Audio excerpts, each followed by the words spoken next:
Hey, it's Rob Weinberg, and on this channel, we empower people to take control of their futures through expert mortgage, financial, and real estate strategies.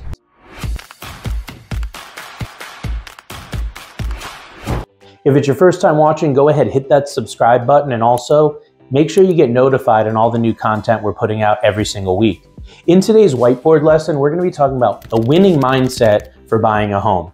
It's no surprise that in today's real estate market, it's very difficult for home buyers. But I've found there are certain things that you can do when it comes to the mental game of buying the home that can really set you up for success and moving forward. So that's what we're going to cover in this lesson. Now, understand that having the winning mindset to buying a home is really all about being prepared and being proactive during the home buying process. So if you're prepared and proactive, you can find yourself a little bit more at ease with moving forward during that home buying scenario. You also want to be adaptable and flexible.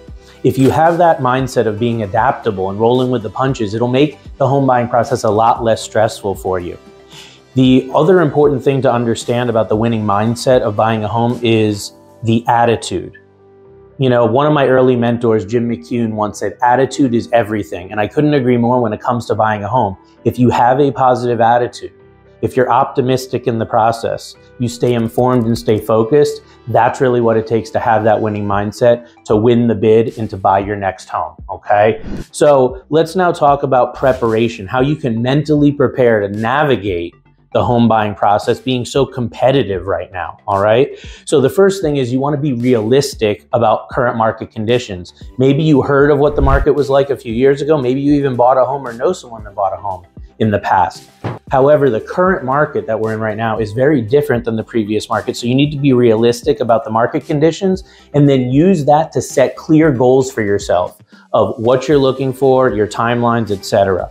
You also want to understand trade-offs. It's very seldom in today's limited inventory market that you're going to get everything that you want out of your home. So you need to understand the trade-offs. Maybe you'll live in a better area, but you'll give up an amenity. Maybe you'll have something with a bigger backyard, but you're going to live a little bit further from your work. So understand those trade-offs and be ready to make those trade-offs during the home buying and the selection process. Another thing when it comes to preparation that you want to really make sure you understand is patience. This isn't the time when you just get pre-approved on a Monday and then go under contract on a home within a couple of days. That used to happen years ago, but in today's, again, limited inventory market, that's not realistic. It can take several weeks to even several months or longer to actually find that home that you're ready to move forward with. So be patient. But then when you do find that property, you want to be decisive in moving forward. Move forward right away with a clear head and know what you're getting into, and that will really help you have that winning mindset. Another thing that a lot of my clients have told me helps is positive affirmations. Positive self-talk, looking at yourself in the mirror and giving yourself that cheerleading, so to speak, that you need. And also stress relief techniques. It can be stressful to buy a home and during the whole process of finding a home and then closing on it. So if you have stress relief techniques that you use, breathing and other exercises, that may really help you to take a little bit of that burden off and help clear your mindset and get you in that right mindset to buy a home. So the next thing that I want to discuss here is going to be rejections and hurdles during the process. It wouldn't be right to talk about the current market without discussing the rejections and hurdles that pretty much always come up during the process. So amidst these rejections and hurdles, how can a home buyer maintain that winning attitude? It can be really difficult and gut-wrenching to move forward after you get an offer rejected or after you're told you may not be able to buy a home that you were excited about, right? So you want to adopt a resilient mindset. Resiliency is so important in the process.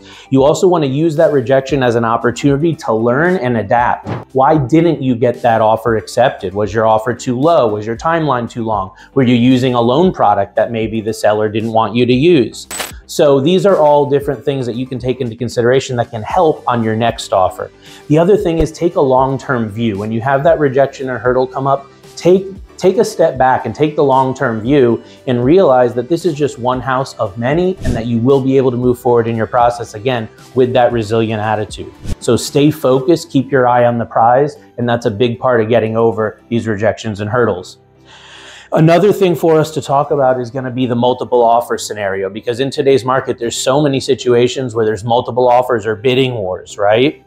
So what do you do in a scenario with multiple offers and bidding wars to keep that positive mindset? The first thing is going to be well prepared. And this goes back to your pre-approval with a lender. Make sure your pre-approval is good to go. Make sure it's buttoned up. All your documents have been reviewed and you know your different options, maybe different loan programs or different scenarios that could be adapted to help you get into that home.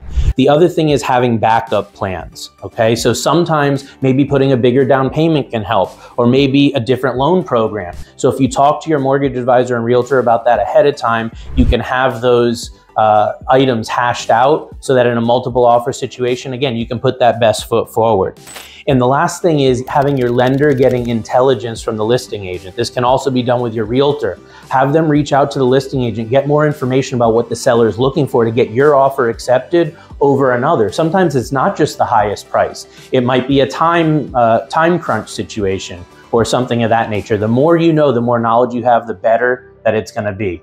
The last thing is the tools and approaches to use when it comes to winning mindset to buy a home. So have a list of must-haves. That's a great tool, is a list of must-haves, non-negotiables. Consider journaling on each property so you know the likes and dislikes of each property to maintain objectivity. And the last thing is trust your realtor and trust your lender and the team that you have behind you to really get you to that finish line. So I hope that you found value in today's lesson. If you know someone else that may also find value, please share this with them. Also comment below or reach out via direct message, or you can call or text me if I can be of assistance. I do offer one-on-one personal consultations. I can be reached at 860-413-3938. As always, I hope that helps, and we'll see you on the next episode. Take care.